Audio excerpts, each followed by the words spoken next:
Hello दोस्तों, स्वागत है आप सभी का आपके अपने इस प्यार से प्लेटफॉर्म इंदल मस्ती क्लासेस में। तो आज हम जानेंगे कि बिहार बोर्ड कक्षा 10 यानी बिहार बोर्ड कक्षा 10 के हिंदी हिंदी में जो है गोधुली भाग 2।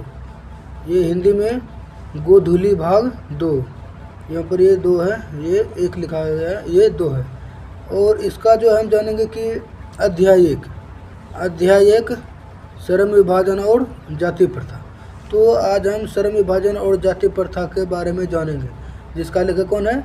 डॉक्टर भीमराव अंबेडकर। कौन लेखक है इसका लेखक है भीमराव अंबेडकर।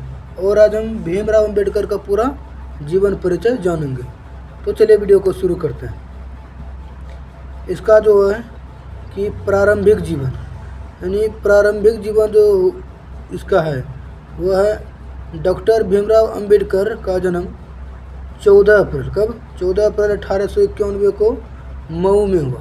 मऊ यानी मध्य प्रदेश में एक ज़िला है मऊ नाम का गांव है। वे एक दलित अस्पृश्य परिवार में जन्मे थे, यानी वो एक दलित परिवार में जन्मे थे। इसलिए बचपन से ही उन्हें सामाजिक भेदभाव और कठिनाइयों का सामना करना पड़ा। और अगर हम बात इसका करें शिक्षा की, तो इसका शिक्षा जो है वो बहुत ही अच्छा रहा। तो अंबेडकर बचपन से बहुत मेधावी थे। अंबेडकर बचपन से क्या थे? बहुत मेधावी थे। उन्हें उच्च शिक्षा प्राप्त की, यानी उन्होंने उच्च शिक्षा प्राप्त की कोलंबिया यूनिवर्सिटी, यानी अमेरिका से पढ़ाई की। कोलंबिया यूनिवर्सिटी जो है वो अमेरिका में है और इन्होंने अमेरिका से पढ़ाई की। उसके बाद लंदन स्कूल ऑफ इकोनॉमिक्स से डिग्री। उन्होंने कानून अर्थव्यवस्था यानी कानून अर्थशास्त्र और राजनीति का गहन अध्ययन किया। उसके बाद आते हैं हम इसके सामाजिक कार्य, यानी समाज में इन्होंने कौन कौन से कार्य किए, तो उसके बारे में हम जान लेते हैं। तो इन्होंने जो है अंबेडकर ने अपना जीवन समाज सुधार के लिए समर्पित कर दिया। यानी अंबेडकर ने जो है अपना जीवन पूरा समाज सुधार के लिए समर्पित कर दिया। छुआछूत और जाति प्रथा के खिलाफ संघर्ष किया। छुआछूत और जाति प्रथा के खिलाफ इन्होंने बहुत ही कड़ी मेहनत से संघर्ष किया। दलितों और पिछड़े वर्गों के अधिकारों के लिए आवाज़ उठाई। समानता और न्याय की स्थापना के लिए कार्य किया। समानता और न्याय की स्थापना के लिए इन्होंने बहुत ही परिश्रम से कार्य किया। श्रम विभाजन और जाति प्रथा में भी उन्होंने जाति व्यवस्था की कड़ी आलोचना की। श्रम विभाजन और जाति प्रथा में भी उन्होंने जाति व्यवस्था की कड़ी आलोचना की। इसका प्रमुख योगदान देखते हैं। इसका जो है प्रमुख योगदान बहुत ही अच्छा रहा। जिस भारत के संविधान के निर्माण में मुख्य भूमिका, उन्हें संविधान के निर्माता कहा जाता है। यानी भारत में इन्होंने संविधान लागू किया, संविधान बनाया, संविधान को समझाया। समाज में समानता और न्याय का संदेश दिया। समाज में समानता और न्याय का संदेश दिया। शिक्षा और अधिकारों के महत्व पर जोर दिया। और हम इसके विचारधारा को भी समझ कि इसका ये कैसा विचार रखते थे। तो इसका जो है अंबेडकर का मानना था कि जाति प्रथा समाज के लिए हानिकारक है। अंबेडकर का मानना था जाति प्रथा समाज के लिए हानिकारक है। सभी मनुष्य समान है। शिक्षा, स्वतंत्रता और समानता जरूरी है। इसका निधन, यानी बाबा साहेब भीमराव अम्बेडकर का निधन कब हुआ था और कहाँ हुआ था निधन? तो इसका जो निधन हुआ था, डॉक्टर भीमराव अम्बेडकर का निधन 6 दिसंबर 1956, यानी 6 दिसंबर 1956 को दिल्ली में हुआ। कहाँ पर? दिल्ली में।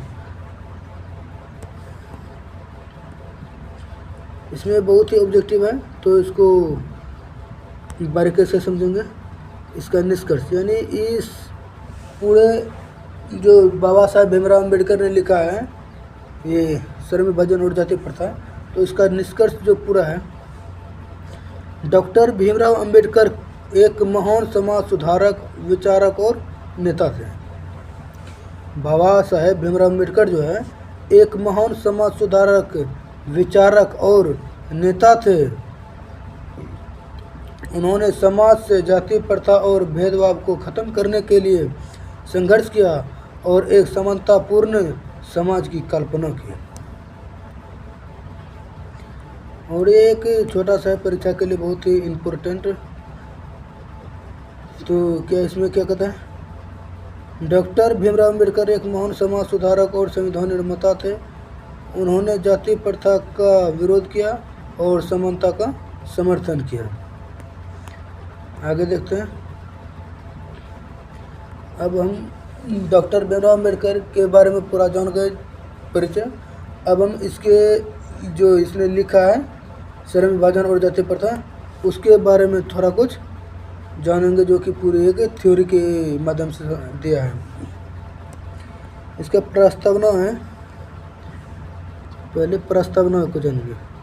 इसमें कहता है इस पाठ में लेखक ने समाज में कौम के बंटवारे, श्रम विभाजन और जाति प्रथा के बीच अंतर समझाया है। यानी श्रम विभाजन और जाति प्रथा के बीच में इन्होंने अंतर को स्पष्ट किया है। तो लेखक का मुख्य उद्देश्य यह बताना है कि श्रम विभाजन समाज के विकास के लिए जरूरी है। श्रम विभाजन जो है समाज के लिए क्या है, जरूरी है। लेकिन जाति प्रथा इसके बिल्कुल विपरीत है। जाति प्रथा जो है इसके बिल्कुल ही विपरीत है, उल्टा है। दूसरा पॉइंट है श्रम विभाजन क्या है। यानी दूसरा पॉइंट जो है वो पूछ रहा है कि श्रम विभाजन क्या है। तो श्रम विभाजन जो है, श्रम विभाजन का मतलब है अलग अलग लोगों के बीच काम का बंटवारा, यानी बांट देना, काम को बांट देना या बंटवारा कर देना, श्रम विभाजन। उदाहरण, यानी उदाहरण में है जैसे किसान खेती करता है, किसान का काम खेती करना, शिक्षक पढ़ाता है, डॉक्टर इलाज करता है। और इसकी विशेषताएं थोड़ा जाने दो। विशेषताएं जो है, इसकी विशेषताएं क्या है, तो यह योग्यता और रुचि पर आधारित होता है। यह जो है योग्यता और रुचि पर आधारित होता है। इसमें बदलाव संभव है। श्रम विभाजन में बदलाव क्या है, संभव है। और समाज की प्रगति में मदद करता है। समाज की प्रगति में क्या करता है, मदद करता है। इसलिए श्रम विभाजन सकारात्मक और उपयोगी व्यवस्था है।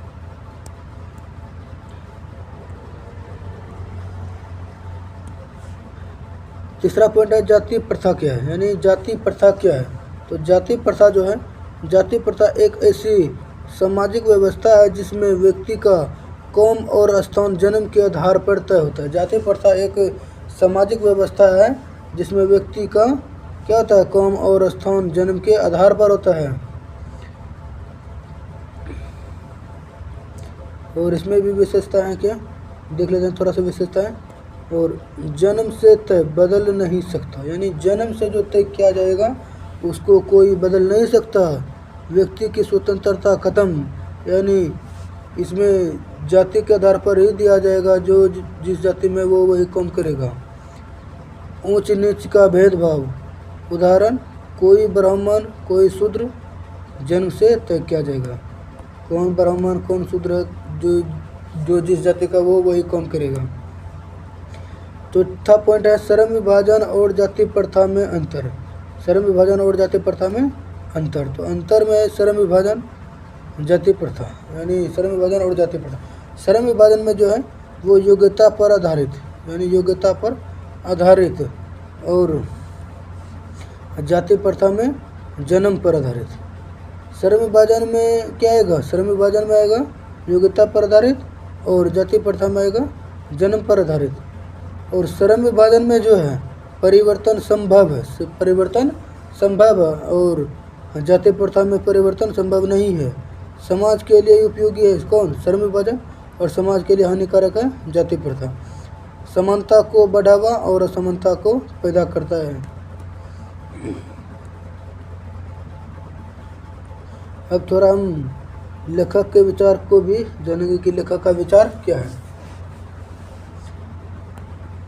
भीमराव अंबेडकर का मानना है, यानी भीमराव अंबेडकर का जो है उसका मानना है, क्या मानना है, जाति प्रथा श्रम विभाजन नहीं बल्कि श्रमिकों का विभाजन है। जाति प्रथा जो है वो श्रम विभाजन नहीं है, वो श्रमिकों का विभाजन है।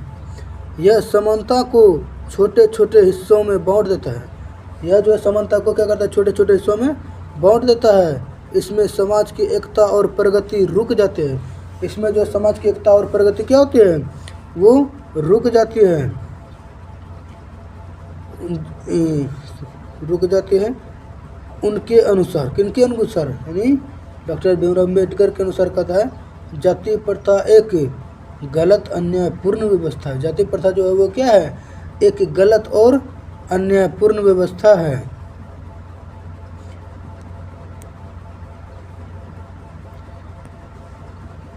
जाति प्रथा के दुष्परिणाम, यानी जाति प्रथा का क्या परिणाम होता है, वो दुष्परिणाम होता है।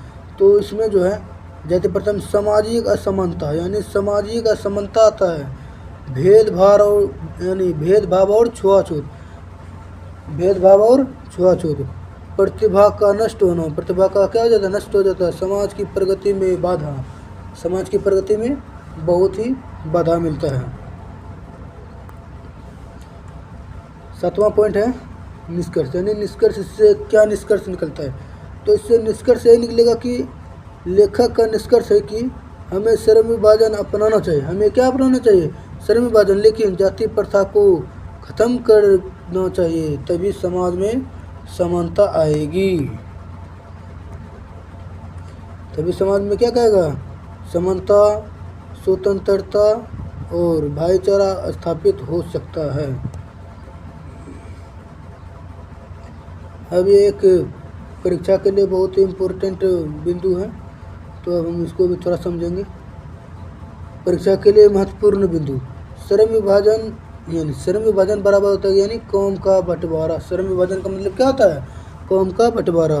और जाति प्रथा जन्म आधारित व्यवस्था, जाति प्रथा जो है वो क्या है, जन्म आधारित व्यवस्था है। अंबेडकर ने जाति प्रथा का विरोध किया, अंबेडकर ने क्या किया, जाति प्रथा का विरोध किया। जाति प्रथा समाज के लिए हानिकारक है, जाति प्रथा क्या है, समाज के लिए हानिकारक है।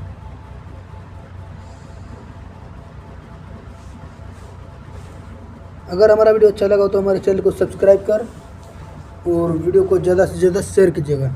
अब हम अगले वीडियो में जानेंगे 2 अंक के और 5 अंक के बुलेट प्रश्न, इसका यानी पूरा प्रश्न उत्तर जानेंगे। तब तक के लिए जय हिंद, धन्यवाद।